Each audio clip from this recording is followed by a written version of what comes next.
Et je pense qu'il y a un grand parti qui a pardonné les défauts de mon père. Le fait d'être dans le siège de conducteur, tout de suite, tu te mets à la place de celui qui était le conducteur avant. Tu dis, en fait, c'est pas facile. Et donc, j'ai quelques amis qui sont pas papa. Et parfois, je les entends se plaindre toujours de leurs parents. Et je me suis rendu compte que depuis que je suis papa, je me plains beaucoup moins sur mes parents. Exécuté par qui? Fabrice Florent. Bonjour, bonsoir, bon après-midi à tous et bienvenue dans ce nouvel épisode d'Histoire de Daron, le podcast où chaque lundi, à partir de 6h du matin, je donne la parole à un père pour lui faire causer de son expérience de la paternité. Je suis Fabrice Florent, dans la vie je fais des podcasts d'interviews et de discussions et je crée des contenus. Si vous aimez ce podcast, allez écouter la bande-annonce de celui-ci pour en découvrir plus sur moi et mes autres podcasts. N'oubliez pas de vous abonner sur votre appli de podcast préféré, d'y mettre un cool commentaire et 5 étoiles, notamment sur Apple Podcasts, et de partager cet épisode autour de vous s'il vous a plu. C'est le meilleur moyen de m'aider si vous aimez mon travail. On est donc avec Sébastien Marx. Salut. Salut, ça va? Oui, et toi? Oui, Bonjour, parce que c'est vrai que tu as été l'un de mes tout premiers invités à l'époque. Je crois que tu es le 6e épisode d'Histoire de Daron. On avait fait ça en 2017. Wow. Où tu parlais de plein de choses et tu étais le premier papa avec une binationalité, une double culture en fait, dans un couple, où tu parlais de la façon dont tu gérais le langage entre tes enfants, où ta fille à l'époque avait 5 ans et ton petit, il était encore petit pour le coup, il avait 2 ans. Tu vas nous raconter un peu comment ça se passe, où tu racontais que tu lui parlais en anglais et ta femme lui parlait en français. C'est toujours le cas. Et c'est toujours le cas. Oui. Et aujourd'hui, donc tes enfants, ils sont totalement fluent. Oui, quasiment. Oui, en fait, ma fille de 9 ans, là, elle est complètement fluent. Mais mon deuxième, pareil. Bon, le troisième, il a 3 ans, donc il est fluent en rien. En bébé, je pense. En bébé. Ouais. Non, mais il commence à vraiment bien s'exprimer. Et ma fille, elle va à New York toute seule. Là, ce week-end, cet été, là. Oui, dans 2 semaines. Ok. Donc, on va la mettre dans un avion le 14 juillet, symbolique. Et elle va passer 2 semaines avec ses grands-parents. Donc tu la mets dans un avion, tes parents viennent la récupérer de l'autre côté. Ouais, Inch'Allah. Ce serait bien. Bon, après, on va voir, c'est la sélection naturelle. Hein, tu vois. Voilà, peut-être tes parents viennent pas, et alors là, elle est obligée de se démerder. À New York. Et elle devient Survivor. Ouais, justement. Elle va revenir plus forte. Donc, elle va passer 2 semaines là-bas, chez mes parents. Et il y a mon frère qui est là-bas. Il habite pas avec mes parents, mais il est toujours à New York avec... j'aurais pas jugé. Hein, il a deux filles, donc ma fille a ses 2 cousines là-bas. Elle va aller voir les cousines. Aussi, donc elle est très excitée, mais aussi bien sûr un peu stressée de faire ce genre de voyage. Tout ça pour dire qu'elle se débrouille très bien en anglais. Oui, c'est parce qu'en fait tes parents, enfin toute ta famille parle pas forcément bien français, voire pas du tout même. Non. Très très très peu, et c'est sûr qu'ils vont pas parler français avec ma fille. Parce que elle est très à l'aise en anglais. Elle regarde, les 3, ils regardent les dessins animés, les films en anglais. Oui, tu racontais dans cet épisode. Je mettrai les liens. Je sais pas si je vais me répéter parce que je me souviens plus ce que j'ai dit. Je mettrai les liens. Je mettrai le lien pour que les gens puissent aller le réécouter s'ils veulent ou l'écouter, parce que tu disais plein de trucs intéressants. Tu parlais aussi de la circoncision de ton fiston, où tu avais plein de prises de tête par rapport à ça. C'était hyper intéressant comme épisode. Et l'autre nouveauté, c'est que tu as également fait un 3e enfant. Oui, notamment un 3e enfant qui a maintenant 3 ans. Donc il est né en février 2019 et c'est un super gars aussi. Hein. C'est tellement intéressant de voir la dynamique avec 3. C'est beaucoup de boulot, mais aussi juste parfois un jour il y a un qui est grognon et donc du coup ça déstabilise l'équilibre entre le 3. Donc du coup t'as une chance sur 3 que ça foire, parce que s'il y a 1 sur 3 qui est grognon, du coup ça peut déstabiliser le trio et même toute la famille. Qu'est-ce qui s'est passé? Pourquoi faire un 3e enfant? C'était un questionnement,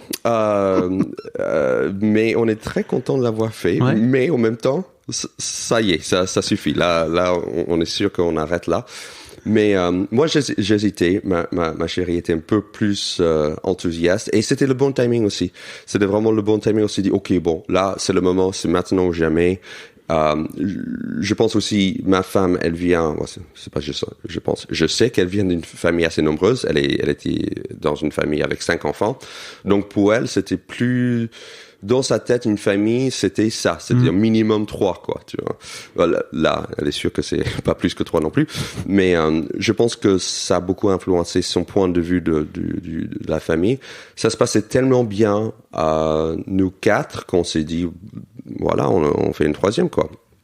Et donc sans regret, vraiment, c'était vraiment un bonheur ce 3e aussi. Donc et vraiment, ça ajoute bien sûr un côté tribu d'un coup. Oui, c'est en termes d'organisation, c'est plus la même chose. Hein. Oui, et juste on pensait juste vacances aussi. Par exemple, cet été, on va en Italie. Et il y a quelques mois, on dit, bon, on va prendre un vol, après on va louer une voiture sur place. On a regardé le prix des vols à 5 et une voiture assez grande pour 5 personnes. Et voilà, du coup, on prend une voiture depuis le Paris. Depuis Paris pour aller. Ouais, donc c'est cher aussi et c'est pénible, mais en même temps, on économise énormément en prenant la voiture directement de Paris, quoi. Ça y est, donc te voilà avec un break et... Ouais. Ah ouais, ça y est, je suis le papa que je jurais jamais être, quoi. C'est vrai à ce point-là? Bon, alors, j'exagère, mais oui, je me moquais. Je me souviens quand j'étais enfant aux États-Unis, oui, c'était un cliché, le station wagon, le break, ou pire, le minivan. Ouais. Tu vois, ce genre de choses, c'était tellement, oh, regarde les parents ringards, tu vois. On a l'impression que justement, ils baissent plus, tu vois, c'est notre catégorie de personnes, et voilà, j'y suis. Hein. Ah, c'est le cas, tu baisses plus. Ouais, non, heureusement, on a une vie sexuelle assez, toujours présente. Bravo. Donc, c'est très bien. C'est pas évident, mais, j'espère que mes enfants vont pas forcément écouter ce podcast tout de suite, mais pour eux, hein, pour le dégoûter, hein, pour eux, hein. C'est complètement pour eux. Donc voilà, donc tout se passe bien, et aussi on avait un coup de chance parce qu'un 3e enfant implique aussi plus de place chez soi, et donc on avait aussi un coup de chance. On habitait déjà dans un appartement à Montreuil. On avait une occasion pour agrandir. Montreuil qui est en banlieue parisienne, hein, pour les gens qui savent pas. Oui, il y a des gens encore qui savent pas. Ah oui. Qui auront tout le reste de la France. Ouais, c'est ça, je sais. On est tellement Paris-centrique ici. Pardon, désolé. Moi, j'essaie de pas faire ça, justement, tu vois. Ouais. C'est un vrai truc qui est compliqué à faire. Il y a même peut-être des gens en dehors de la France qui nous écoutent. Bien sûr. Ça existe aussi. Il y a plein d'expatriés, il y a plein de Québécois. Des Suisses. Des francophones, voilà, ouais. c'est ça. Et donc, on habite à Montreuil, qui est à l'est de Paris. Merci. Le Brooklyn de Paris. Ouais, c'est vrai. Comme j'aime le dire. Et en fait, c'est très beau. On est vraiment les clichés des gens qui habitent à Montreuil, c'est-à-dire les gens qui habitaient avant à Paris, dans un milieu artistique, qui n'avaient pas le moyen, pour avoir un appartement à Paris et procréer. Et donc, du coup, il faut quitter le périph'. Et c'est ce qu'on a fait. Et donc, on avait déjà un appartement à Montreuil et on a agrandi. Donc, on a une mini-maison même à Montreuil. Et donc, c'est grâce au fait qu'on avait bien investi dans un appartement qui a pris de la valeur assez rapidement, parce que Montreuil, justement, c'est un très bon endroit pour investir. Et donc, du coup, ça nous a donné assez pour acheter une mini-maison. D'accord. Oui. Et donc, tu es obligé de remonter sur scène pour pouvoir... Ah oui, donc maintenant, il faut faire des blagues. Il faut que je sois très drôle, ouais. T'as plus trop le choix. Ouais. Et donc, c'est bizarre, et je parlais avec un ami humoriste là-dessus, c'est de sentir que la vie de ma famille dépend de mes blagues à la con. Bien sûr. C'est très bizarre. Ouais. Les petites blagues que j'écris dans un petit carnet, qui sont parfois très très cons, très bêtes, très enfantins, et du coup ça peut, notre économie dépend de ça. C'est bizarre, ouais. C'est un peu absurde. Tu veux dire que c'est bizarre d'avoir comment dire, d'avoir un revenu qui est basé sur un truc qui est a priori perçu comme enfantin, de faire des blagues. Oui. Alors que t'as une charge de famille, c'est ça? C'est ça. Bien sûr, ça dépend quel type de blague on fait. Parce qu'il y a des humoristes qui font des blagues très intello, très politiques. Et là, on peut dire, on comprend qui peut être père de famille.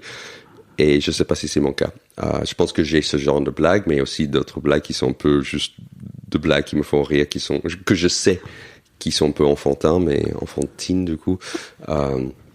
Mais voilà, donc effectivement, c'est une dynamique un peu bizarre. Bon, bien sûr, ma chérie, elle travaille aussi, donc c'est pas que sur mes épaules.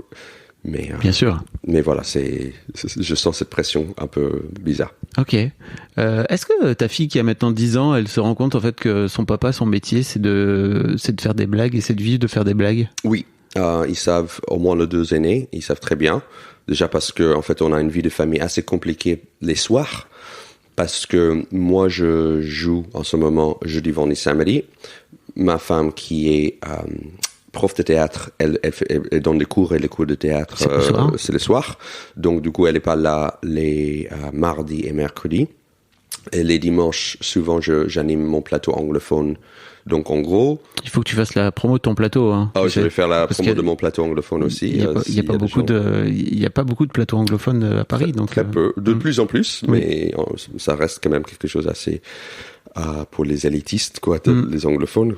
Donc, tout ça pour dire que on n'a que le lundi soir, on est tous ensemble.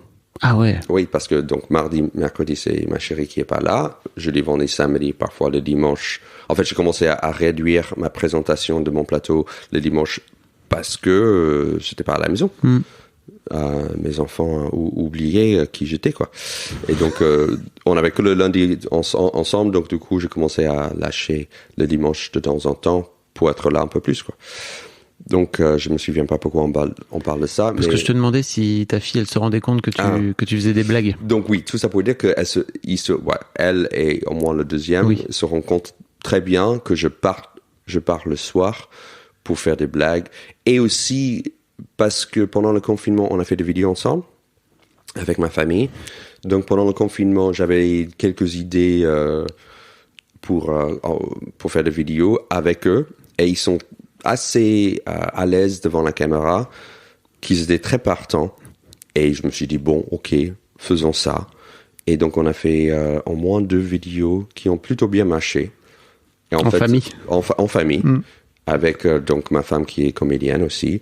Et les enfants qui étaient très contents d'être devant la caméra.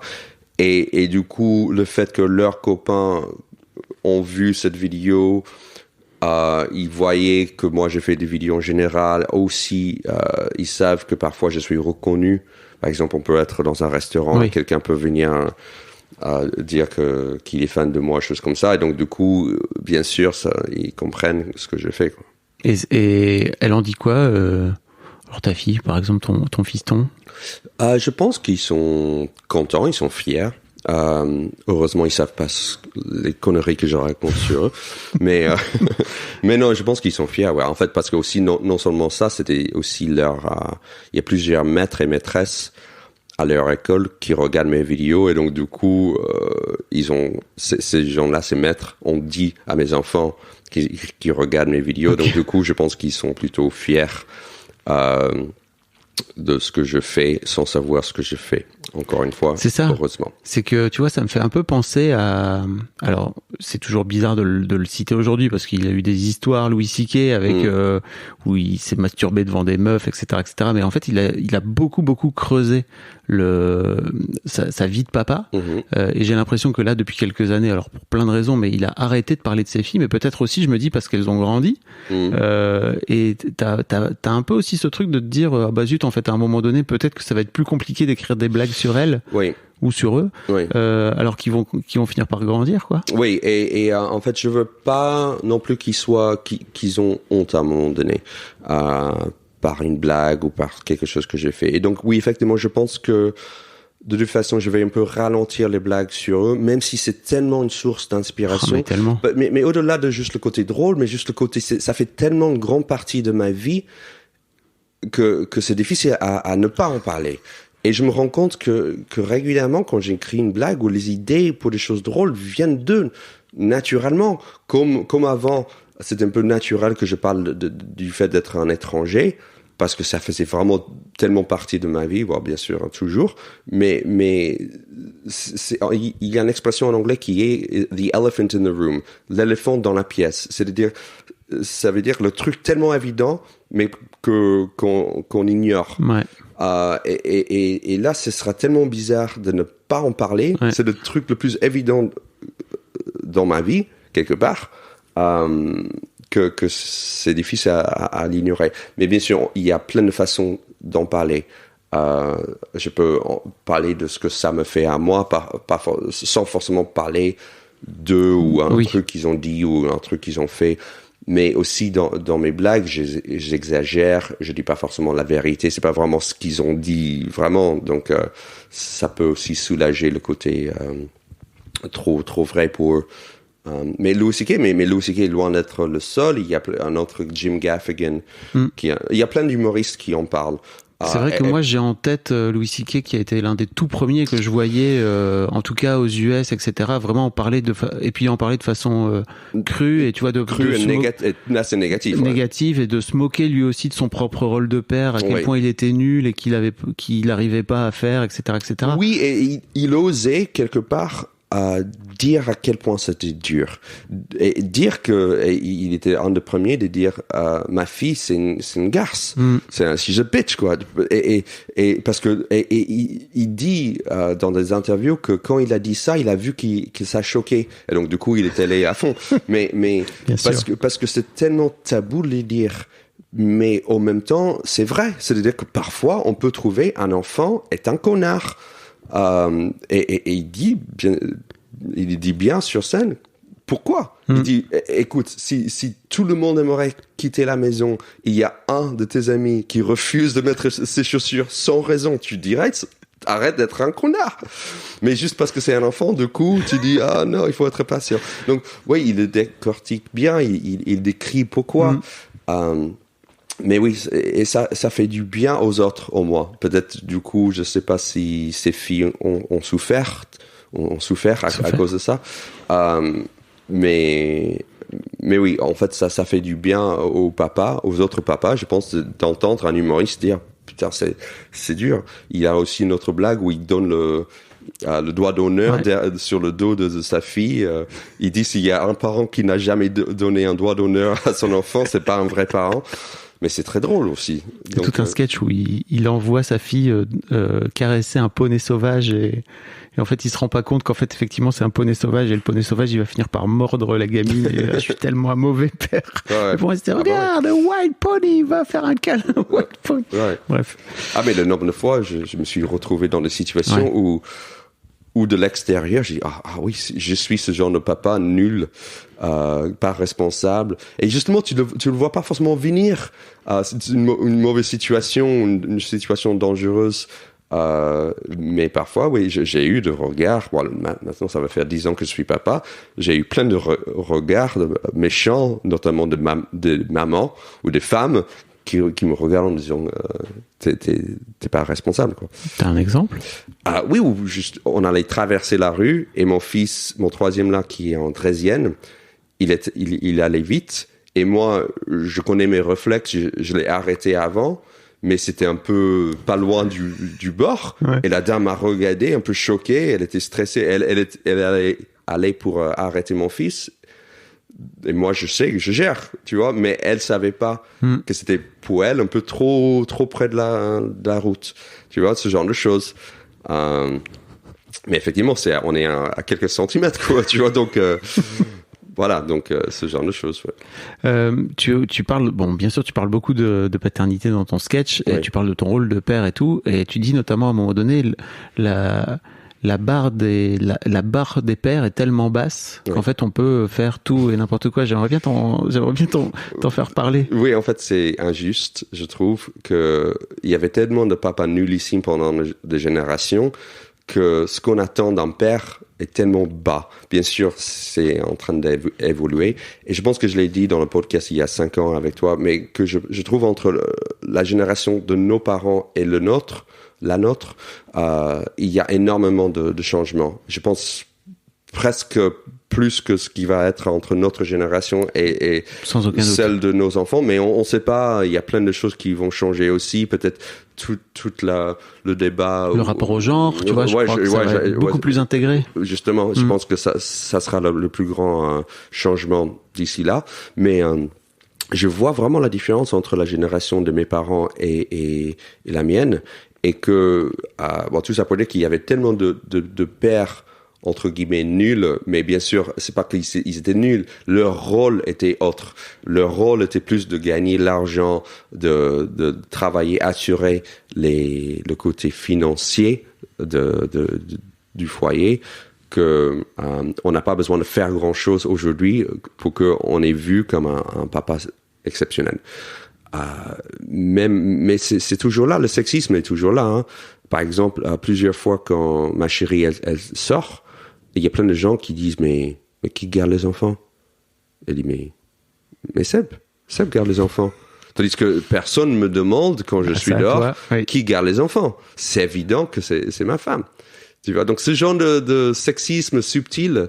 Et donc oui, effectivement, je pense que la barre était tellement basse grâce au papa nullissime, et que oui, je pense qu'un bon père est juste un père qui est présent quoi aujourd'hui. Et je sais pas si toi tu penses pareil, mais que c'est dans le sens qu'on peut faire beaucoup moins qu'une femme et on est vu comme un champion. Bien sûr. Et c'est un vrai drame. Ouais. Parce que, et surtout par les autres femmes. Et ça, c'est terrible, je trouve. C'est que c'est vraiment, c'est les autres femmes qui te filent des. Et en fait, je comprends pourquoi, parce qu'encore une fois, comme tu dis, vu la situation de nos parents, etc., forcément. Mais j'ai l'impression que pas mal de meufs, dès que tu mets un peu la main à la pâte, elles vont venir te dire waouh, mais toi t'es un papa. Alors que tu vois, bon, non. Ouais. Mais ça incite pas les gars à se bouger à se sortir les doigts en plus. Hein. Bon, en fait, voilà, le grand exemple, c'est que, et c'est vrai ce que j'ai dit sur scène, mon père m'a jamais changé une couche quand j'étais petit. C'était ma mère. Ouais. Mais de croire que mon père, pendant 3 ans de couche, il n'a jamais changé une couche, c'est impensable pour moi. Je suis à la fois outré et jaloux. C'était comment il a réussi à éviter cette tâche pendant 3 ans. C'est incroyable. Et du coup, le fait que moi je change, je dirais 40% des couches, je suis vu comme T'es au top. Un héros, quoi. T'es un peu jaloux quand même Ouais, en plus, je comprends, hein, tu vois, il y a vraiment un truc de comment ça. En fait, pour moi, ce qui entraîne la jalousie, je vais te dire, c'est un peu ce truc de c'est passé tellement vite, tellement fort d'un coup d'un seul qu'il n'y a pas eu de 0 à 100, quoi, tu vois. Ouais. Non, je sais pas si je dis ça un peu en blaguant le côté jaloux, mais bien sûr, mais bien évident. Oui. Qui veut changer de couche? Personne ne veut changer de couche. Mais en même temps, je suis fier d'être plus présent d'une autre façon pour mes enfants, une façon que mon père n'était pas. Et je suis en train de décrire mon père comme vraiment pas présent. Il était assez présent, mais ailleurs. Il n'était pas dans le care. Ouais, c'est ça. Il était plus dans l'éducation, dans la culture. Je me souviens pas si j'ai raconté ça il y a 5 ans, mais mon père était très fort à nous emmener, mon frère et moi, on habitait 30 minutes de Manhattan.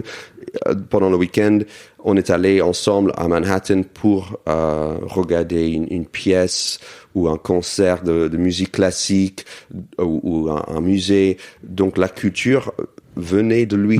Donc c'est déjà pas mal, quoi. Et encore une fois, dire que un père assure les finances, c'est pas rien non plus. En fait, au contraire, maintenant que je grandis, je me souviens quand j'étais ado, c'était oui, mon père a juste assuré les finances. Maintenant, à mon âge, je dis oh putain, mais il a assuré les finances, quoi. C'est énorme, tu vois. Ouais. Maintenant, j'ai 42 ans et je vois à quel point c'est pas évident de donner ce côté aisé à ses enfants. C'est énorme, quoi. Et puis de réussir à le faire dans le temps, tu vois, c'est-à-dire réussir à monter une carrière, etc., quoi. Oui, complètement. en fait, ouais, si, il y a un truc dont je voulais par rapport aux couches. Moi, tu vois, typiquement, je crois que, et je dis ça parce qu'en fait, il y a des futurs papas aussi qui écoutent, tu vois. Ouais. Et moi, là. Fuis. Par-toi. Non, mais en plus, j'ai découvert un truc, c'est que moi, à la base, c'était vraiment un truc que j'avais pas du tout envie de faire. Ouais. Mais c'est vrai que ce truc de care, mais bon, on n'en parlait pas à l'époque parce que mes filles sont un peu plus grandes. Mais d'avoir un moment en tête à tête avec ton enfant, surtout quand t'as une maman qui allait, etc. Et en fait, t'as pas vraiment de moment en tête à tête. Moi, j'ai vraiment de très très bons souvenirs de. En fait, c'est l'un des rares moments où ton môme il va te regarder dans les yeux, ton bébé il va te regarder dans les yeux, tu vas pouvoir le regarder dans les yeux aussi. Ouais. Et tu vois, je me rends compte aujourd'hui, mais c'est peut-être la différence avec toi, c'est que moi, ça fait longtemps que je suis plus dans les couches, quoi. Toi, t'en sors tout juste. Ouais. En fait, le troisième est oui, c'est ça. Ouais, tu joues avec, donc ouais. Ah oui, il a toujours les couches, le petit. Et tu vois, aujourd'hui, j'ai l'impression que je le vois plus de la même façon. Je me dis, ok, c'était quand même des moments très chouettes. Ouais. Bon, voilà. Ouais, non, mais je pense aussi, par exemple, un autre exemple, c'est les biberons. Ma chérie n'a pas allaité. Et donc, du coup, au début, c'était c'est chiant, je dois donner le biberon, mais en même temps, je pense avec le recul, je suis content. Je suis content que c'était une tâche plutôt partagée, que j'ai pu être là dans ce moment finalement assez intime avec mes enfants en tant que papa. Oui. Alors j'ai pris une note que j'arrive plus à comprendre parce que tu sais, je prends des notes pendant ton spectacle. Oui. Comment élever les enfants par rapport à sa femme qui a une attaque à son code génétique? Ah oui, ça c'est par rapport aux conseils. En fait, ça c'est aussi une différence entre elle et moi, et je pense en général entre les femmes et les hommes, ou les mères et les pères. C'est que quand quelqu'un nous donne des conseils sur comment élever les enfants, moi je prends ça comme un conseil. Tandis que elle le prend comme une attaque à son code génétique, à une attaque vraiment à sa personne, à sa façon d'être. Et j'ai vu ça plusieurs fois, c'est que quelqu'un qui me dit quelque chose, tu devrais mettre un pull à ton fils, je dis d'accord, sûrement cette personne a raison, tandis que ma femme va dire quoi, tu mets en question ma maternité, et voilà, ça c'est je pense que c'est pas que nous, hein, je pense qu'il y a plein de femmes qui prennent encore plus une fierté là-dessus, à un tel point qu'elles acceptent pas forcément un petit conseil, et surtout de ma mère. La blague, c'est ça. La blague, c'était ça la blague. Ce que je raconte sur scène, c'est que quelqu'un nous dit que peut-être notre fils a froid, donc du coup ma femme elle pète un câble. Et j'ai dit, attention, c'est ma mère. Donc, bien sûr, en fait, ma mère s'est calmée aussi parce qu'avec notre premier enfant, ma mère donnait quelques conseils. Elle était assez déçue par le fait que ma femme donnait pas le sein et tout ça. Et ma chérie était assez forte de renvoyer ma mère chier. Et toi, c'était quoi ta position par rapport à ça? Ma position était de mettre la tête dans le seau.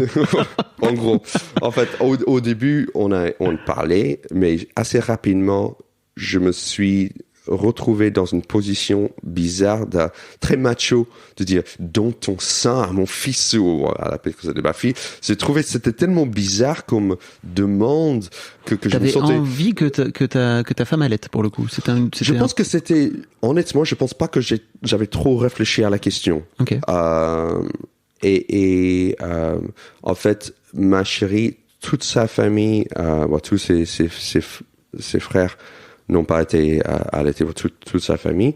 Et donc, du coup, pour elle, c'était normal de ne pas donner son sein. Et pour moi, c'est l'inverse. C'est-à-dire, moi et mon frère, ma mère nous a donné le sein. Donc, du coup, c'était évident qu'il fallait le faire. Donc, c'est juste une question de, je pense, habitude ou...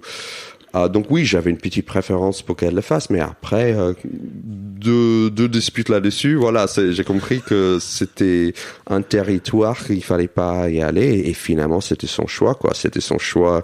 Maintenant, on en parle avec l'IVG aux États-Unis et tout ça. Oui. C'est vraiment, je pense qu'il y a quelques territoires sur lesquels, quelques terrains où finalement c'est pas moi, c'est pas. On peut en parler, ce qu'on a fait. On avait la discussion, mais à la fin de la journée, voilà, c'est pas quelque chose que je vais insister là-dessus. Et finalement, mes 3 enfants sont en pleine santé et toute sa famille à ma femme sont en pleine santé, donc voilà, je vais pas insister là-dessus. Mais... Et effectivement, la différence, c'est que moi, j'ai pu participer à quelque chose qui était chouette. Oui, t'as pu donner le biberon, quoi. C'est ça. Mais ma question, c'était plutôt sur comment t'as fait pour gérer les discordes entre ta mère et ta femme, tu vois, parce que ça aussi, j'imagine, tu vois, il y a des jeunes parents qui se retrouvent là-dedans où t'es là, putain, comment je fais pour gérer ça? Je pense qu'il faut vraiment marquer son territoire. Son territoire, ouais. Assez rapidement. Et heureusement, ma chérie, elle est assez forte qu'elle a pu le faire assez tôt aussi. Et moi aussi, j'ai renvoyé ma mère chier un peu en disant, voilà, c'est notre décision, c'est comme ça qu'on le fait. Et ma mère aussi est assez intelligente là-dessus. Je me souviens pas combien de discussions il fallait avoir, mais assez rapidement, elle a reculé sur ce genre de choses. Même si, bien sûr, ça peut arriver qu'elle essaie de donner un conseil qui est mal pris, encore une fois, souvent par ma chérie plus que par moi. Mais voilà, ça arrive. Mais je trouve que ma mère respecte pas mal. Mais aussi, c'est dans l'épreuve aussi. C'est-à-dire que ma mère a pu critiquer mon frère, sa façon d'élever ses deux filles. Mais avec le résultat maintenant, elle voit que mes deux nièces sont super, mes 3 enfants sont super. Donc du coup, finalement, les inquiétudes, parce que bien sûr, ça vient de l'inquiétude. Bien sûr. Donc ma mère voyait un jeune couple de parents. Donc forcément, elle s'est mise dans le rôle de celle qui savait. Et maintenant, vu que nos enfants, on a 3, et les 3 sont bien, ils sont assez âgés maintenant, elle n'a rien à dire, quoi. Elle sait qu'elle n'a rien à dire. Que notre façon, bien sûr, c'est pas exactement pareil comme elle a fait. Ok, on n'est pas parfait, mais elle voit le résultat, et donc du coup, ça soulage son côté un peu stressé. Et t'as l'impression que ta femme a du mal à prendre les conseils aussi parce que c'est peut-être un truc où elle se dit bah en fait moi je suis maman et que peut-être toi t'as moins ce truc-là de t'identifier à ton rôle de papa ou t'es plutôt entre nous deux, ouais. Je veux dire, je sais pas, je pense que juste elle a fait plus de recherches que moi. Ouais. Je me souviens que même avant notre premier enfant, elle se posait des questions beaucoup plus que moi. Elle se préparait beaucoup plus, même si on parle du prénom, si on parle d'allaiter ou pas, ce genre de questions que moi je posais quand l'enfant était là, tandis qu'elle se posait ces questions pendant des années avant. Donc je pense que ça joue. Ouais, aussi, on parlait des conseils en venant de ma mère, mais des conseils qui viennent de sa mère, elle accepte beaucoup plus facilement quand même. C'est pas non plus elle dit non à tout le monde, mais je pense que c'est normal que... Il y a un peu le truc de la belle-mère. Oui, notamment la belle-mère qui c'est ce rôle-là qui est particulier, quoi. Et donc, oui, peut-être elle pense qu'elle sait mieux que moi sur certaines choses, mais ça dépend. Quand moi j'ai des choses à dire, je m'assume, hein. On n'est pas d'accord sur plusieurs choses, et quand on n'est pas d'accord, je peux vraiment le dire. On essaie d'éviter de faire une dispute devant les enfants. On essaie de dire, ok, on va mettre un épingle, ouais. Et on va en parler plus tard pour éviter d'avoir ce sujet devant eux, parce que on veut éviter que nos enfants nous voient en train de discuter, surtout sur un sujet qui les concerne. Même si c'est un truc pas très important comme avoir un bonbon ou pas, on va dire ok, on va en parler plus tard. Et donc on essaie, mais on n'arrive pas forcément à chaque fois. C'est dur, hein. C'est dur. Est-ce que tu t'as fait ou tu vas faire circoncire ton 3e fiston? On n'a pas fait. Ok. Et c'était Donc, je rappelle pour les gens, mais ouais. On en a parlé dans le premier épisode, oui. Où tu avais des questions, où avec le recul, tu t'es dit, est-ce que c'est vraiment... Waouh, ok, je l'ai fait parce que, en gros, c'était la religion, la tradition, etc., etc. La tradition, elle est tradition pas seulement juive, mais aussi la tradition américaine. C'est-à-dire que la plupart d'hommes aux États-Unis sont circoncis. Ouais. Et je sais même pas exactement à quel moment. Je pense que c'est fait à l'hôpital d'une façon beaucoup plus chirurgicale. Je sais pas quand exactement c'est fait, mais c'est pas religieux du tout. La plupart des gens aux États-Unis, c'est pas religieux du tout. Mais je pense que c'est 80% de. C'est énorme. Hein. Ouais, c'est énorme. Et à un tel point qu'on pense qu'un pénis non circoncis, c'est européen. C'est-à-dire qu'on a vraiment cette impression que c'est il y a tout un épisode de Sex and the City, justement sur le sujet où elle discute de putain, le mec, c'était un, comment ça s'appelle les chiens avec plein de peau, là, tu sais, les. The Pug? Non, c'est pas le Pug. C'est avec beaucoup de peau. Je ne sais pas, mais bon, les gens sauront. Bref. Ouais, je vois le genre, mais c'est pas un Pug. Il y a toute une vanne sur, t'imagines pas, ce mec, c'est vraiment, en fait, il parle de lui comme si c'était un chien, juste parce qu'en fait, il a un prépuce, voilà. Oui, donc, pour te montrer à quel point c'est pas courant aux États-Unis. Et donc, tout ça pour dire que, en fait, je l'ai pas fait pour le troisième garçon que j'ai. Partiellement parce que c'était intense et finalement je me suis dit est-ce que c'était nécessaire, même si je suis content aujourd'hui de l'avoir fait pour mon fils. Et je sais que c'est pas populaire, plein de gens disent quoi, tu peux pas faire ça à tes fils, à peu importe lequel finalement, parce que il y a un qui est circoncis, l'autre qui n'est pas. Et je dis ça, mais peut-être on va finir par le circoncire parce que il y a tout un monde que je connaissais pas qui était le comment ça s'appelle comment ça s'appelle, c'est le terme, le décalotage. Oui, quelque chose, mais déjà le mot je connaissais pas. Et ce rituel, moi j'ai grandi aux États-Unis dans une communauté juive et je connaissais personne qui avait un pénis non circoncis, et donc cette idée là me semble tellement étrange. Et donc maintenant... Tu sais que moi, j'ai eu un vrai problème avec ça et qu'en fait, j'ai fini par finir mon décalotage à 14-15 ans dans le bain. C'était horrible, quoi. Oui, mais justement, apparemment, c'est très courant. Soit il faut le faire tout jeune... 5-6 ans, quoi. 5-6 ans, et il faut le faire, quoi. Il faut avoir quelqu'un, soit le faire soi-même, il y a de la crème, tu vois, machin, mais bon, c'est terrible.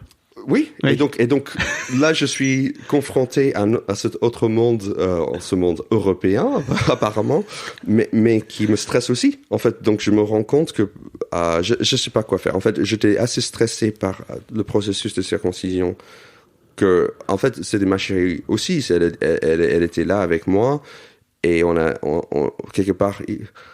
Même si on est content aujourd'hui, c'était tellement dur à voir un enfant de 2 semaines à pleurer autant. Et après, il y a les soins après. Donc, c'était tellement quelque chose de fort et stressant. Et j'avais de regrets sur le moment. Parce que, bien sûr, tu as de regrets. Tu vois un bébé, ton bébé, que tu jures à protéger. Tu le mets dans ces circonstances. Et donc, quelque part, un peu par... juste d'éviter le sujet, j'ai pas fait avec le troisième, mais en même temps, là je suis au moment où il faut le décaloter. Le pédiatre commence à dire ce serait bien de le faire, et j'essaie de faire rapidement, et j'ai dit à lui de le faire, mais il veut pas. Donc voilà, je sais pas quoi faire. Et donc en même temps, il a 3 ans passés. Circoncire à ce moment-là, est-ce que ça va être pire? La bite est pas drôle non plus, hein, donc je sais pas quoi dire. Hein. Peu importe le choix, mais oui, après, je suis toujours un peu stressé de savoir ce qu'il faut dire à mon troisième quand il va me poser la question pourquoi je suis pas circoncis. Mais je sais pas si le problème va venir de lui ou le deuxième qui va dire pourquoi je suis circoncis. Mais je pense que ça sera plus facile à justifier. Ce sera plus simple pour lui parce qu'en fait, il va te voir toi, il va se dire, ok, je suis comme papa, quoi. Je suis comme papa. Mais en même temps, le troisième va dire, je suis pas comme mon frère ou papa, mais je suis comme tous mes copains. Je sais pas à quel point il va voir la bite de ses copains, mais. Ouais, s'il fait du sport, c'est très possible. Ouais. Donc, mais je pense que si je suis honnête avec eux, tout simplement, de dire, voilà, j'étais présent pour la circoncision de mon premier, ça m'a fait un effet, donc je me suis dit que j'avais pas forcément envie de le répéter. Et voilà, qu'est-ce que je peux dire de plus? C'est la vérité. Après, oui, peut-être d'ici un an, on serait obligé de le circoncire. Il y a plein de gens justement qui ont des problèmes avec le décalotage et donc du coup ils se font tu peux avoir une infection, ce qu'on appelle une phimosis et tout, tu vois. Ouais.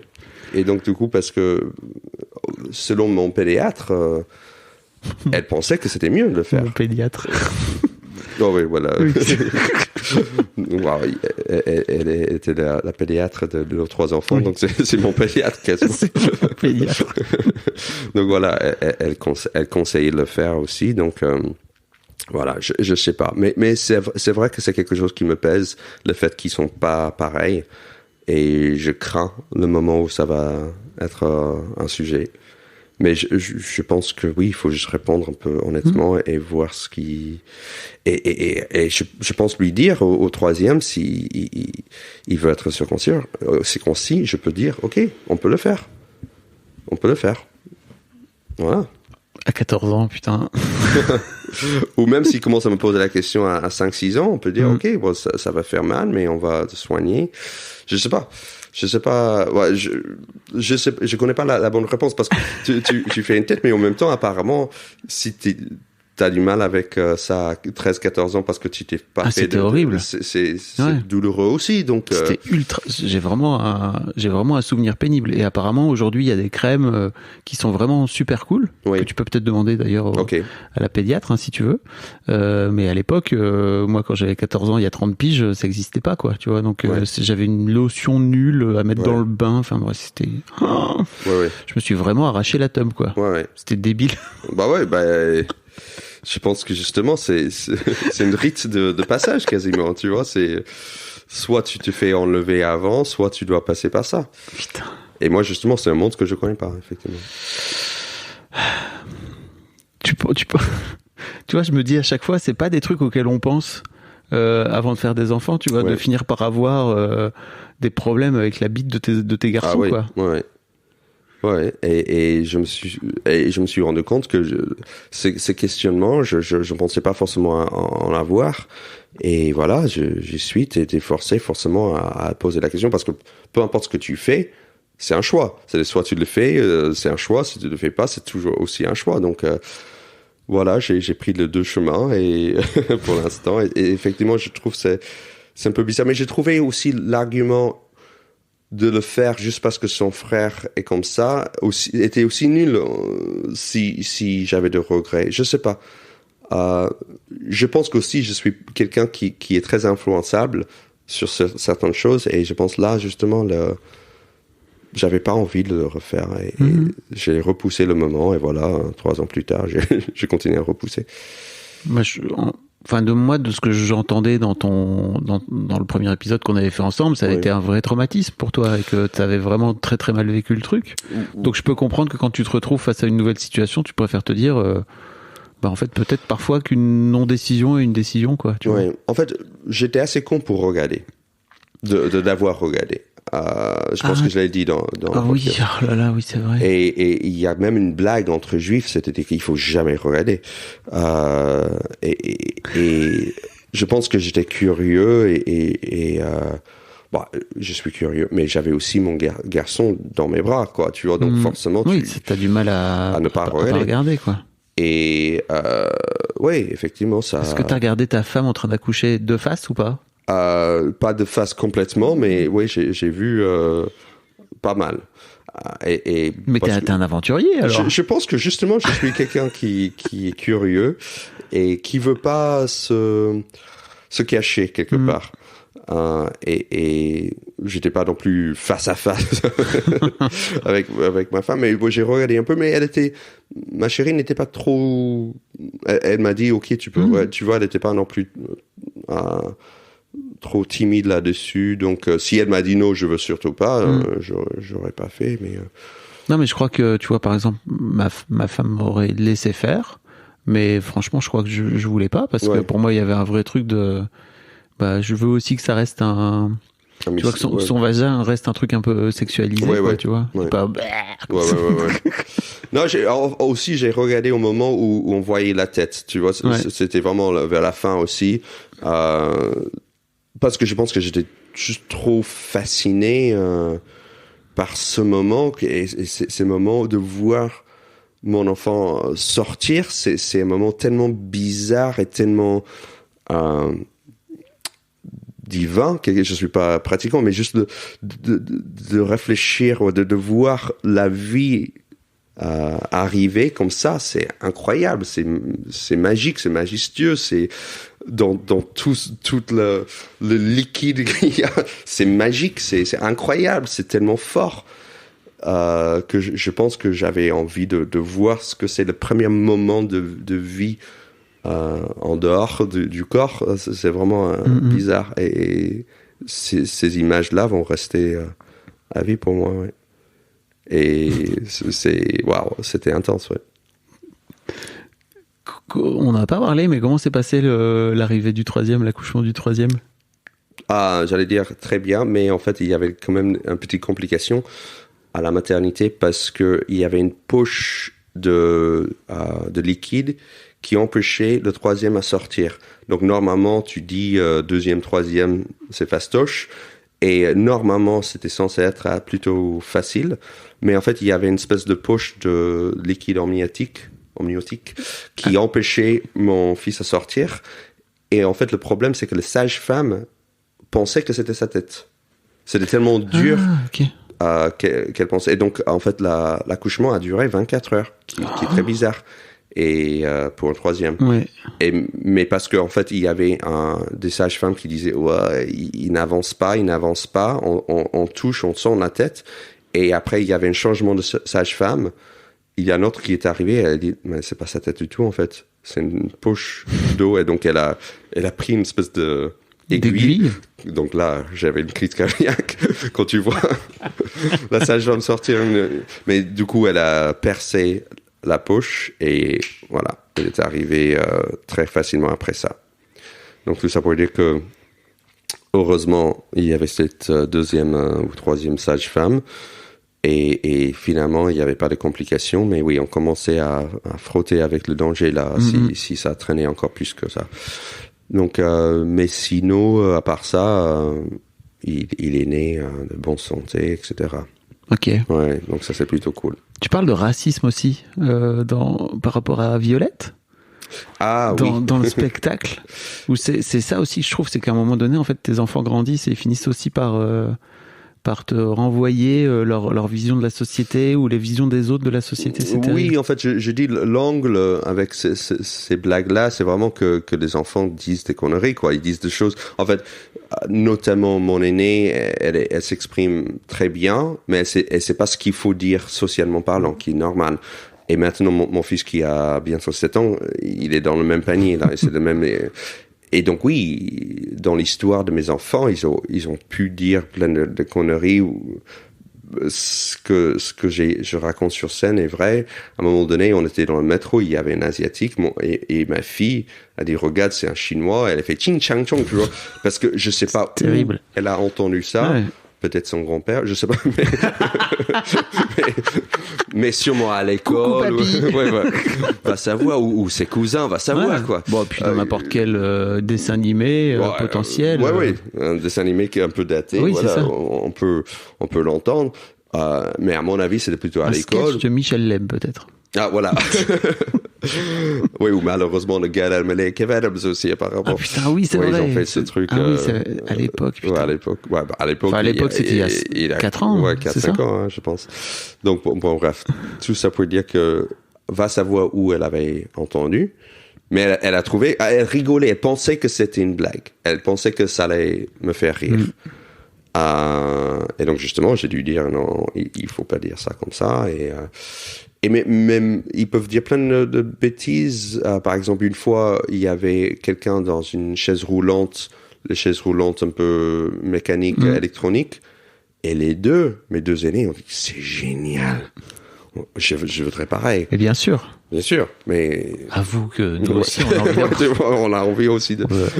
Dans la voiture qui avance tout seul, quoi. Oui, et on comprend. Bien sûr. L'envie, mais juste, on veut pas qu'ils les disent trop fort non plus, tu vois. On veut pas non plus que la personne dans la chaise roulante l'entende. Donc voilà, et quand on disait au début que c'est difficile à ne pas trop parler de ses enfants. Il y a tellement de blagues déjà en place qui sortent de leur bouche que on a envie de l'utiliser. Aussi l'autre exemple où j'ai dit dans mon spectacle où ma fille a dit, on était dans un ascenseur avec une voisine. La voisine, elle pensait que c'était un homme, et donc elle a dit bonjour monsieur. Et quand j'ai dit non, c'est pas un monsieur, c'est une madame, elle pensait que je faisais une blague. Elle pensait, pour elle, cette personne était tellement évident que c'était un homme qu'elle pensait que je blaguais. Donc c'est qui ajoute encore plus une couche. Donc comment ça s'est passé dans l'ascenseur? Elle dit bonjour. Monsieur. Bonjour monsieur, et toi tu lui dis ah mais non, c'est pas un monsieur, c'est madame, et en fait elle rit, c'est ça? Ouais, elle rit.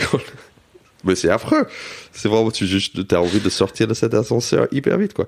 Et donc, ouais, mais c'est génial aussi. C'est-à-dire que c'est tellement touchant. Bien sûr. Et voilà, donc, j'en parle sur scène, je raconte ces genres d'anecdotes sur scène, effectivement. Ouais. Et d'un autre côté, c'est tellement... quand tu dis touchant, pour moi, il y a aussi un côté... il n'y a pas de filtres sociaux, en fait. C'est juste... Un côté naïf, quoi. Voilà. Oui. C'est hyper... Enfin, c'est un truc dont tu t'inspires, toi, en tant qu'artiste, de cette fraîcheur, en fait, tu vois. Oui, bon, on aimerait quelque part tous être comme ça. C'est un peu un enfant, c'est un peu un adulte bourré, quoi. C'est-à-dire qu'il n'y a pas de filtre. C'est ce genre d'état d'esprit où t'es libre des pensées des autres.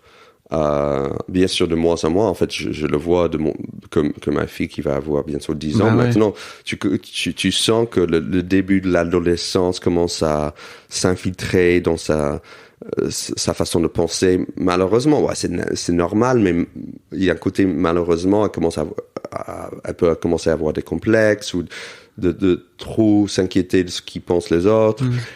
Et on aimerait quand même protéger nos enfants par rapport à tout ça, mais forcément, ça va arriver. Donc oui, c'est inspirant de voir les enfants avec cette côté candide, côté naïf, et capable de dire ce genre de choses. C'est magnifique. Et c'est dur, je trouve, tu vois, de voir tes enfants grandir, et comme tu dis, tu vois, de l'avoir peut-être qui commence à avoir des complexes, etc. Et d'un autre côté, d'accepter aussi que, il faut aussi qu'ils passent par là pour se construire, quoi. Oui. Bon, bien sûr, je pense que c'est toujours notre rôle, c'est de les protéger. Et donc, du coup, forcément, quand on voit qu'ils souffrent pour une raison ou une autre, et aussi parce qu'on a traversé cette période aussi, donc on sait que c'est pénible, on sait que ça peut durer longtemps, ça peut aussi rester très longtemps. Et c'est difficile de savoir exactement ce qu'il faut dire. Par exemple, mes 2 aînés, ils vont voir des thérapeutes en ce moment, pour des raisons différentes. C'est cool. Et c'est cool, justement. Et c'est quelque chose... moi, j'allais dire que mes parents n'ont pas fait ça, mais moi, je suis allé... Ils étaient assez ouverts aussi, mes parents, par rapport à la thérapie. Bon, juif new-yorkais, c'est pas surprenant. Mais je trouve que c'est important. Je trouve, par exemple, la thérapeute que ma fille voit... on est allé hier pour la 2e fois et je vois que ma fille l'adore.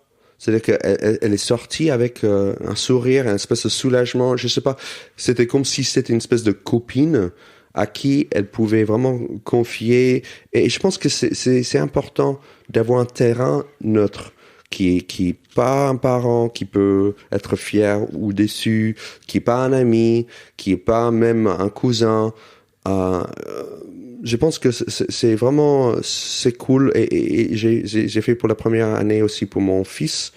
On est allé voir quelqu'un régulièrement. En fait, on a vu un thérapeute une fois par an avec les 2 aînés, mais c'était exceptionnel. C'était genre un moment de crise. Ouais. On est allé voir une thérapeute qui était très bien, mais c'était une grande séance de genre 2h30 où la thérapeute parle avec nous, puis avec l'enfant, puis avec nous 3. Et donc, du coup, c'était très bien. Mais c'est la première année où mon fils a vu quelqu'un plutôt régulier, 1 fois, 2 fois par mois, en gros. Et parce qu'il passe une phase un peu difficile, il entrait en CP cette année. Et donc, c'est pas évident de passer de l'école maternelle au CP. Et au début de l'année, c'était pas évident. Et maintenant, grâce à un peu de plein de choses, mais partiellement grâce au fait d'avoir un thérapeute. Il est sorti, mais un champion. Vraiment, ça va très bien maintenant. Et c'est une phase, et je pense que il a appris que cette option existe. Je pense que c'est ça qui est important avec un thérapeute. Pas seulement les séances, mais juste de montrer que cette idée de pouvoir payer quelqu'un qui peut nous aider pendant un moment difficile, ça existe. Je pense que c'est assez important. Et c'est une personne qui est neutre et qui est fait pour ça. Ça, je trouve que c'est important de montrer. Et c'est cool d'amener ta fille de 10 ans en thérapie. T'es peut-être aussi en train, tu vois, de lui filer des outils et des armes pour l'adolescence, quoi. Tu vois, c'est un truc que tu redoutes, ça, la période Ouais, je pense que on redoute un peu tous ce genre de choses parce qu'on sait pas, en fait. J'entends plein de parents dire que petit enfant, petit problème, grand enfant, grand problème. Donc forcément, je vois que malgré tout, on est dans la cour de petits, quoi, malgré tout. Et les problèmes qu'ils peuvent avoir restent petits problèmes, quoi. Et donc, si après, entre les côtés amoureux, le côté drogue, sortir des mecs, de la sexualité, tout ça, ah oui, c'est tout un autre monde, quoi. Et donc, ça fait peur, oui. Et donc, oui, j'essaie de la préparer le plus possible. Je n'ai pas forcément pensé que cette thérapeute-là était en préparation pour l'adolescence, mais ouais, et je pense que c'est tellement, on peut jamais savoir d'où va venir le danger. Et donc je pense que aussi, il faut être à la fois préparé, mais aussi à la fois détendu, parce que si tu stresses sur un tel aspect de la vie de ton enfant, l'enfant va forcément sentir ce stress et peut-être rebeller contre ça. Donc tu veux pas ça non plus. Donc c'est difficile à savoir comment préparer ce genre de choses. Donc je pense que la clé c'est d'être à la fois préparé et aussi détendu. Donc voilà, on va savoir comment faire ça. Mais je pense que ouais, on est allé voir un thérapeute là parce qu'il y a un certain sujet sur lequel elle voulait travailler et on voulait qu'elle travaille en tant que famille. Et donc voilà, pour l'instant ça s'est très bien passé. On va voir quoi, mais Ok. Est-ce qu'il y a un truc que tu aurais aimé savoir avant de devenir papa? Un conseil ou... Je pense pas, parce qu'en fait, les conseils que j'ai reçus moi, c'était un peu des conseils un peu à la con, genre profite tant que tu peux, mais comment tu veux. En fait, parce que c'est tellement quelque chose que tu connais pas, c'est comme dire à quelqu'un qui n'a pas de jambes, à quelqu'un qui a des jambes, profite de marcher, tu peux courir. Oui, mais c'est tellement normal, et donc c'est la même chose. Je veux pas dire qu'un papa a perdu ses jambes, mais un peu. Non, je sais pas. Qu'est-ce que j'aurais pu... je pense peut-être le fait d'être plus détendu, même si je pense que j'étais assez détendu, mais j'ai reçu quand même des conseils de gens, tu vas foirer. Donc, choisis bien tes foirages, quoi, tu vois. Je sais pas si c'est un mot, mais... c'est un mot, foirage. Ok. En gros, accepter que tu vas faire des erreurs. Je pense que c'est ça qui est important. Bien sûr, évidemment, c'est évident de faire son mieux, bien sûr, mais de aussi accepter que tu peux pas tout contrôler et que forcément tu vas faire des erreurs. Et c'est pas le manque d'erreurs qui compte, mais plutôt de bien vivre ces erreurs-là et essayer d'apprendre basé sur ces erreurs-là. Si tu fais une erreur, ok, de dire ok, comment je peux faire autrement par la suite ou avec les autres enfants. Mais en même temps, chaque enfant est tellement différent. C'est aussi quelque chose que je vois maintenant en étant papa de 3. Chaque enfant est vraiment différent et qui ont des besoins différents que c'est difficile à planifier. Mais même quand tu as l'expérience avec un enfant, tu peux pas trop préparer pour le deuxième et encore moins pour le troisième parce que il faut s'adapter aussi. Donc moi, tu dois en savoir aussi, mais oui. Avec 2 déjà tout de suite. Avec 2 ça suffit. Ils sont pas pareils, quoi. Ouais, ça suffit pour qu'ils soient obligés de toute façon de se caler l'un par rapport à l'autre, quoi, parce que c'est obligé. Et tu vois à quel point le rôle dans la famille joue. Et en fait, je vois avec mon deuxième, qui est celui de milieu, qui est pas le seul garçon. En fait, quelque part, j'avais envie d'avoir une fille en troisième, juste pour que chacun a son rôle. Oui. Mais c'est pas arrivé comme ça. Bon, bien sûr, maintenant, sans regret, je suis très content d'avoir deux garçons.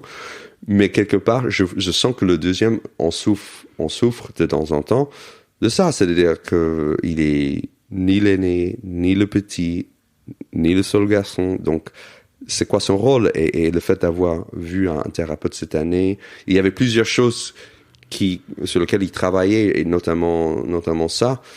Et je me souviens pas pourquoi. Tout ça pour dire que non seulement chaque enfant est différent, mais le rôle qu'il joue au sein de la famille est différent. Donc forcément, il y a tellement d'aspects qui jouent dedans que c'est difficile à savoir ce qu'il faut faire. Il n'y a pas de règle, quoi. Il faut être assez souple de pouvoir écouter les besoins de chaque enfant. Je trouve aussi que c'est un truc auquel on pense pas assez, tu vois, de se dire, ok, tu vas avoir peut-être 2 ou 3 enfants, tu vois, et peut-être même plus, et ils vont devoir réussir à se positionner les uns par rapport aux autres, et toi, tu as un rôle en tant que parent aussi pour venir... je sais pas, faire attention à ce que aux choses aux messages que tu leur envoies, quoi. Ouais.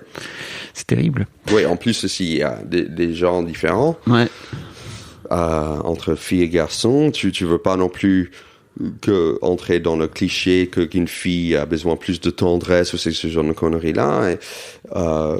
Mais en même temps, si ta fille te demande plus de tendresse, il faut le donner. Bien sûr. Donc, oui, il faut être souple, quoi. Qu'est-ce que tu as envie de dire à tes 3 enfants s'ils écoutent ce podcast dans 10 ans? J'ai essayé. J'ai fait mon mieux. J'ai fait mon max. Je pense vraiment, je dis ça en blaguant, mais c'est un peu vrai, quoi. C'est-à-dire que je suis pas parfait. Je les adore et j'ai fait vraiment mon max en pensant le faire le mieux pour eux.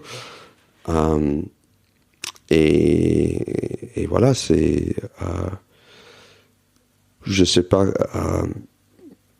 j'espère qu'ils vont pas écouter ce podcast. Non, t'espères qu'ils vont pas écouter ce podcast dans 10 ans? Si, pourquoi pas. Ça ferait une super discussion. Ouais, je pense.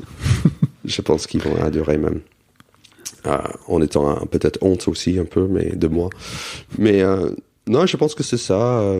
Et je pense qu'il y a un grand parti qui a pardonné les défauts de mon père. Je sais pas, je l'ai dit aussi il y a 5 ans, mais le fait d'être dans le siège de conducteur, tout de suite, tu te mets à la place de celui qui était le conducteur avant. Tu dis, en fait, c'est pas facile. Et donc, j'ai quelques amis qui sont pas papa, et parfois je les entends se plaindre toujours de leurs parents. Et je me suis rendu compte que depuis que je suis papa, je me plains beaucoup moins sur mes parents, parce que le fait forcément d'être à leur place, c'est oui, en fait ils n'étaient pas aussi mauvais que ça. Et le petit défaut, bien sûr, chacun a ses propres parents. Peut-être tes parents étaient nullissimes, mais je pense qu'on pardonne beaucoup plus ces défauts-là. Et je pense que si mon père me disait aujourd'hui, j'ai fait mon max, même s'il n'a pas changé de couche, il était fort ailleurs, quoi. Et je veux pas non plus rester dans le côté rancunier auprès d'eux, et vraiment objectivement, et c'était vraiment quand même super.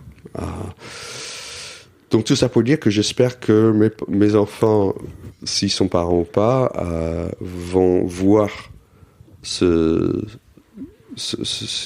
truc que malgré tout ce que j'aurais pu faire de mauvais, que les intentions étaient bien, étaient bonnes.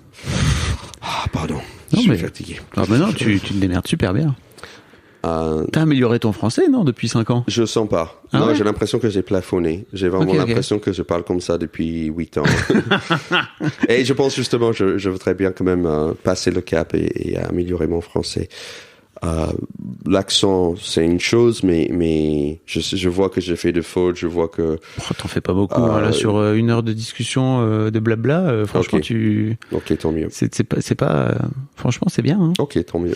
Tu vois, tu fais, souvent, il y a des erreurs sur les pronoms, enfin, tu vois, Oui. le genre, etc. T'en fais quasiment pas. Ah, ok. Donc, c'est trop bien. Non, mais intention, c'est un mot, par exemple, que j'avais employé 2 fois dans le mois, et donc mémoriser si c'est une intention ou un Ouais. intention.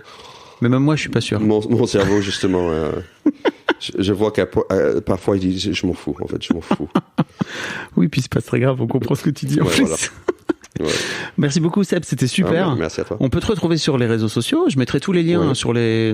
dans les notes, tu sais, de l'épisode. Ok. Et puis, rendez-vous à la rentrée, donc, pour venir te voir au Palais des Glaces à Paris. Oui. Tu vas faire une tournée aussi après? J'ai des dates de tournée déjà, et Ok. j'aurai encore plus à la rentrée. C'est sur ton site, j'imagine, on peut retrouver. Sur mon site sebmarx.com, je pense que c'est le mieux. Là, j'ai réuni toutes mes dates à Paris et tournées. Sinon, bien sûr, Instagram, Facebook, YouTube, même TikTok.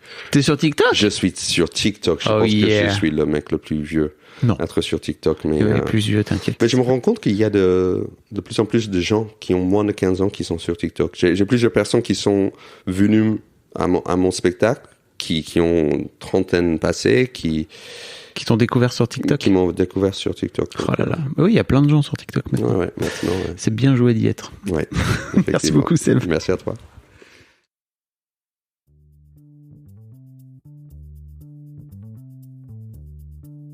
Merci beaucoup pour votre écoute. Avant de nous quitter, si vous avez aimé ce podcast et cet épisode, merci de lui mettre un commentaire sur Apple Podcast et 5 étoiles de préférence. C'est le meilleur moyen de le faire connaître. Vous pouvez faire comme Joe Lesquimo qui, le 11 août 2020, a mis 5 étoiles en disant « Arrivé ici en cherchant des informations pour la naissance prochaine de ma fille, je suis tombé sur un podcast qui change la vie. Je le conseille aux futurs papas, mais aussi aux autres. Les histoires sont intéressantes pour la vie. » Merci d'avoir lancé cette super initiative et merci à tous les darons qui partagent leurs opinions et leurs histoires. Un grand merci à toi et vous aussi vous pouvez faire pareil. Vous vous rendez sur Apple Podcast et vous cherchez Histoire de Daron directement dans l'appli ou sur votre ordinateur.